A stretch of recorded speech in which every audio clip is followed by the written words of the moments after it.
Haldi complete. এতিয়া কইনাক লগাই আছে মেহেন্দি আৰু এইফালে মেহেন্দি মানে কমপ্লিট হোৱাই নাই।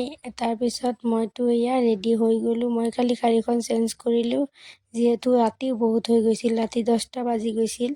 আমাৰ মানে ঘৰতো যাব লগা আছে, সেইকাৰণে মই এতিয়া এই কাপোৰ চেঞ্জ কৰি ল'লোঁ। তাৰপিছত এতিয়া মানে মেহেন্দি হৈ পেলাই কমপ্লিট। তাৰপিছত চব ভিডিঅ' মই সৰুকৈ বনাইছোঁ, মানে দিওঁতে অলপ টাইম লাগি আছে, বহুত দেৰি হৈ গৈছে মোৰ ভিডিঅ'বিলাক আপলোড কৰোঁতে।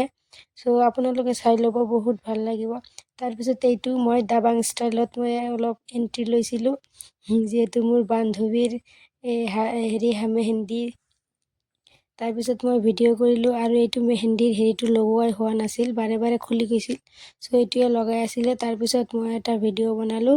এটা শ্বট লোৱাৰ কাৰণে মই ইমান দেৰি কৰিছিলোঁ, যিটো শ্বট মই দেখাই আছোঁ, এয়া শ্বট। এইটো হ'ল সেইটো শ্বট। এতিয়া নেক্সট ডে' বিয়াত দেখাম।